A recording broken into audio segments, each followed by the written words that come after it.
तू कहेगा कि पाकिस्तान का पानी रोकेंगे, कश्मीर के अंदर डैम बना के तुम पाकिस्तान के पानी को रोकोगे, पाकिस्तान की ज़राअत सनत का खात्मा करके, पाकिस्तान की मईशत तबाह करके, सी पैक के मंसूबे नाकाम करने के लिए तू बड़के मारेगा और तू चाहेगा हम चुप रहे।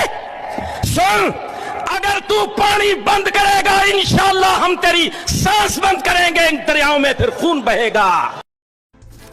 भारत ने बड़े फैसले लिए तो पाकिस्तान की सांसें थम गईं। भारत ने कल ये सभी फैसले लिए सीसीएस की बैठक में। अब ये तस्वीर पाकिस्तान ने देखी है, खबर पाकिस्तान तक पहुंची। अगली तस्वीर देखिए, पाकिस्तान ने भी बैठक बुला ली। शहबाज शरीफ ने बैठक बुलाई और बाकायदा भारत के खिलाफ भी इसी तरह के फैसले लिए। देखिए, पाकिस्तान ने भारत पर कुछ प्रतिबंध लगाए हैं। जो फैसले भारत ने लिए, अब पाकिस्तान ने उसे कॉपी करने की कोशिश की।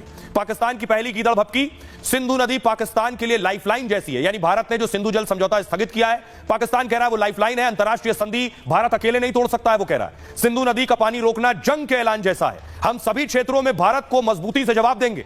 दूसरी कीदड़ भपकी, भारतीय एयरलाइन के लिए पाकिस्तानी एयर स्पेस बंद, यानी पाकिस्तान ने अपना हवाई क्षेत्र बंद कर दिया है। कोई भारतीय उड़ान पाक हवाई क्षेत्र से नहीं जा पाएगी। पाकिस्तान के एयर स्पेस से 11 हवाई मार्ग निकलते हैं, इनमें किसी रूट पर भारतीय विमान अब नहीं उड़ पाएंगे। बालाकोट एयर स्ट्राइक के बाद भी पाक ने हवाई क्षेत्र बंद कर दिया था। तीसरी कीदड़ भपकी, भारत के साथ हर तरह का व्यापार रोक दिया है। शिमला समझौते को भी रद्द करने की धमकी दी है। यह समझौता 1971 में पाक की हार के बाद हुआ था। सहमति बनी थी कि दोनों देश शांति से विवाद सुलझाएंगे, सभी मुद्दे द्विपक्षीय चर्चा से हल होंगे, तीसरे पक्ष का दखल नहीं होगा।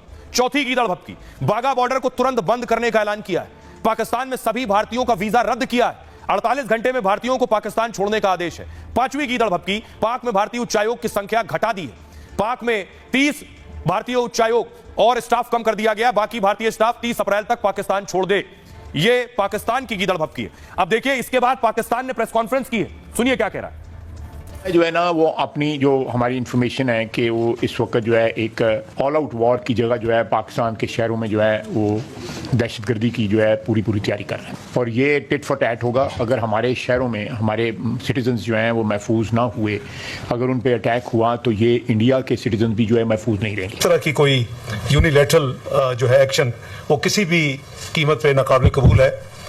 और अगर किसी किस्म की भी डिस्ट्रप्शन हुई तो फिर पाकिस्तान को दो राइट्स हैं, एक तो उसके नतीजे में जो भी एक्शन ले वो लेगा, और दूसरा कि हम भी फिर शिमला समेत जो ट्रीटीज़ हैं बायलैटरल उसको हम कंसिडर कर सकते हैं, उसको हम भी इन अबेंस कर सकते हैं। पाकिस्तान की एयर स्पेस इंडियन ओन्ड और इंडियन ऑपरेटेड एयरलाइन जो है उनके लिए बंद की जा रही है। अब बड़ी चीज यह है, परीक्षण करने की तैयारी में था, मिसाइल परीक्षण करने वाला था। डर की वजह से पाकिस्तान ने मिसाइल परीक्षण नहीं किया। लेकिन अगली तस्वीर देखिए, भारत ने मिसाइल परीक्षण किया है। यह मिसाइल परीक्षण भारत ने किया है। पाकिस्तान को भी जवाब है कि भारत पूरी तरह से तैयार है।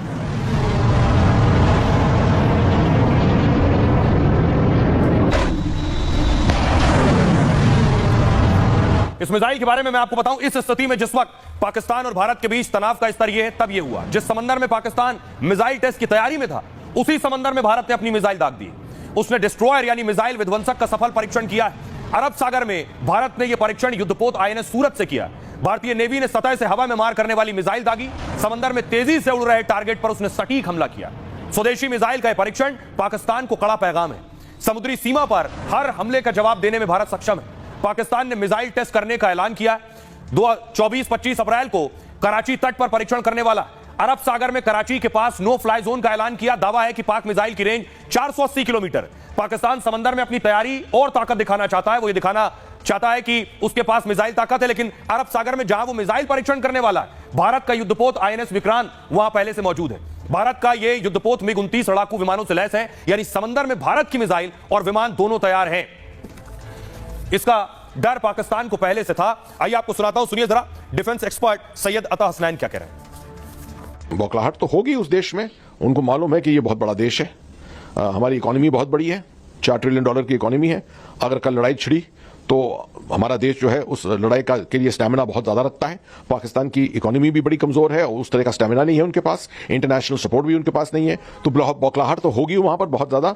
और ये जो खास तौर पे वो हमको हमारी तरफ प्रोजेक्ट करके दिखा रहे हैं, ये मैं समझता हूं एक सूचना देने का जरिया है, इंफॉर्मेशन वॉरफेयर है, ग्रे जोन वॉरफेयर है, दिखाने के लिए कि वो तैयार हैं। क्योंकि उनके एंटिसिपेशन में, असेसमेंट में ये होगा कि भारत ने पहले सर्जिकल स्ट्राइक्स की हैं, उसके बाद एयर स्ट्राइक की है और शायद इस दफे मिसाइल स्ट्राइक करें। भारत के लिए तो टारगेट है, खासतौर पे टेररिस्ट के कैंप्स, टेररिस्ट की लोकेशंस, वो सब हमारे लिए रेडीमेड टारगेट्स या ऑब्जेक्टिव्स हैं। पाकिस्तान के लिए ऐसे कोई रेडीमेड ऑब्जेक्टिव्स नहीं है। अगर वो किसी सिविलियन एरियाज पर टारगेटिंग करेंगे या किसी आर्मी के एस्टैब्लिशमेंट पर करेंगे या भारत के कोई इंडस्ट्रियल एरिया पर करेंगे तो ये एक एक्ट ऑफ वॉर होगा। तो आप सुन रहे थे डिफेंस एक्सपर्ट को। दूसरी तरफ एक्शन शुरू हो चुका है। गृह मंत्री अमित शाह मिले हैं राष्ट्रपति से। राष्ट्रपति को गृह मंत्री ने पूरे हालात के बारे में जानकारी दी है। दूसरी तस्वीर देखिए कि आज सर्वदलीय बैठक भी हुई, सभी पार्टियों के नेताओं को बुलाया गया, सब इस ऑल पार्टी मीटिंग में शामिल हुए। इस ऑल पार्टी मीटिंग का मकसद था पहलगाम में जो हुआ उसके बारे में जानकारी देना, इसके अलावा आगे की तैयारी क्या है ये बताना, कहां चूक हुई ये बताना, ये सारी चर्चा बातचीत इस ऑल पार्टी मीटिंग में हुई। और इसी में जो 28 लोगों ने, बेगुनाहों ने जान गंवाई है, उनके लिए 2 मिनट का मौन भी रखा गया सर्वदलीय बैठक के दौरान।